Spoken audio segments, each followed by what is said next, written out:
തൊഴിലാളികൾക്ക് അതിലൊരു വലിയ പങ്ക് വഹിക്കാം. കാരണം കേരളത്തിലെ ജനസംഖ്യയിൽ ഏതാണ്ട് 40-45% ആളുകൾ എന്ന് പറയുന്നത് ഈ അസംഘടിത മേഖല, ചിലപ്പോൾ 50% ആൾക്കാർ അസംഘടിത മേഖലയിൽ പണിയെടുക്കുന്ന ആൾക്കാർ. ചിലപ്പോൾ കൃഷിക്കാർ കൂടിയായാൽ പിന്നെ ഏതാണ്ട് നല്ലൊരു ഭൂരിപക്ഷം ആൾക്കാർ കേരളത്തിൽ ഈ മേഖലയിൽ.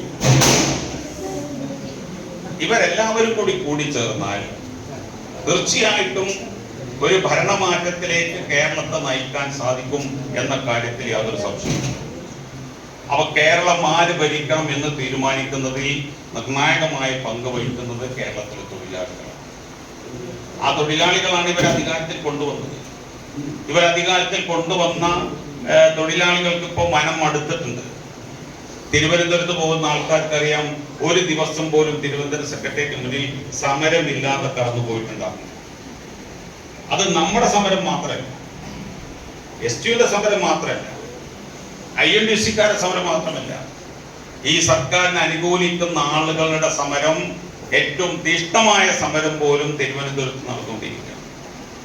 അവർക്ക് പറ്റാത്ത കാര്യങ്ങളെ കുറിച്ച് ഞങ്ങളോട് സംസാരിച്ചുകൊണ്ടിരിക്കുക. നിങ്ങൾ എങ്ങനെയെങ്കിലും ഇതൊന്ന് ഏറ്റെടുക്കണം. ഇപ്പൊ ചുമട്ട് തൊഴിലാളി രംഗം, നിങ്ങളായിട്ട് ബന്ധമില്ലെങ്കിൽ പോലും ചുമട്ട് തൊഴിലാളി രംഗം തകർന്നുകൊണ്ടിരിക്കുകയാണ് മേഖല. ആ നിയമത്തിൽ ചില മാറ്റങ്ങൾ വേണമെന്ന് ഞങ്ങൾ എല്ലാവരും കൂടി ഒരുമിച്ച് ആവശ്യപ്പെട്ടതാണ്. അത് ഇന്നത്തെ നിയമസഭയിൽ, നാളത്തെ നിയമസഭയിൽ എന്ന് പറഞ്ഞങ്ങനെ നീട്ടിപ്പോയി ഇപ്പൊ അവസാനം ഈ സർക്കാരിന്റെ കാലാവധി തീരാറായി. അപ്പൊ അവര് നമ്മളോട് പറഞ്ഞുകൊണ്ടിരിക്കുകയാണ്, ഞങ്ങൾക്ക് അങ്ങനെ സമരത്തിലേക്ക് വരാനൊന്നും പറ്റില്ല. അതുകൊണ്ട് നിങ്ങൾ ഈ പ്രശ്നം വന്ന് ഏറ്റെടുക്കണം. നമ്മൾ ആ പ്രശ്നങ്ങൾ ഏറ്റെടുത്തുകൊണ്ട് ശക്തമായ സമരത്തിലേക്ക് വരണം എന്ന് നമ്മുടെ സംഘടന തീരുമാനിച്ചിട്ടുണ്ട്. അത് തന്നെയാണ് കർഷക തൊഴിലാളി മേഖല, അത് തന്നെയാണ് നിർമ്മാണ തൊഴിലാളി മേഖല സ്ഥിതി. പൊതുവിൽ പരിശോധിച്ചാൽ കേരളത്തിലെ തൊഴിൽ മേഖലയിൽ ഇത്തരം പ്രശ്നങ്ങൾ അനുദിനം ഉരുണ്ടുകൂടിക്കൊണ്ടിരിക്കുന്ന ഒരു സാഹചര്യം കേരളത്തിൽ. ഇനി നിങ്ങളുടെ മേഖലയിൽ മാത്രമാണ് ധരിക്കേണ്ട, സംഘടിത മേഖലയിലും അങ്ങനെ തന്നെ. പൊതുമേഖലാ സ്ഥാപനങ്ങളൊക്കെ പൂട്ടിക്കൊണ്ടിരിക്കും. അഥവാ പൂട്ടിയിട്ടില്ലെങ്കിൽ പണിയെടുത്താൽ കൂലി കിട്ടും.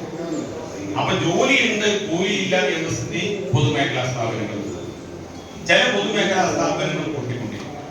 അപ്പൊ ഈ സാഹചര്യത്തിനെതിരായി അതിതീഷ്ണമായ സമരങ്ങളിലേക്ക് കടന്നു വരേണ്ട ഒരു സാഹചര്യമാണ് നമ്മുടെ മുന്നിലുണ്ടായിരുന്നത്. അപ്പൊ ആ സമരങ്ങളുമായിട്ട് മുന്നോട്ട് പോകണം. തെരഞ്ഞെടുപ്പ് വരുമ്പോൾ തെരഞ്ഞെടുപ്പിൽ LDFനെ താഴെ ഇറക്കാനും UDFനെ വിജയിപ്പിക്കാനും UDFിലെ ഏറ്റവും പ്രധാനപ്പെട്ട കക്ഷിയായ മുസ്ലിം ലീഗിനെ സഹായിക്കാനും ഒക്കെ നമ്മളുടെ. ഞാൻ ഈ STUവിന്റെ മീറ്റിംഗിൽ അങ്ങനെ മുസ്ലിം ലീഗ് ഒന്നും ഞാൻ വല്ല പറയാറ്, അതൊരു തൊഴിലാളി സംഘടന നമുക്ക് ശരിയല്ലാതെന്ന്. പക്ഷെ ഇതൊരു പുതിയ രാഷ്ട്രീയ സാഹചര്യം. ആ രാഷ്ട്രീയ സാഹചര്യത്തിൽ നമ്മൾ ആരാണ് സഹായിക്കുന്നത്, നമുക്ക് ആരാണ്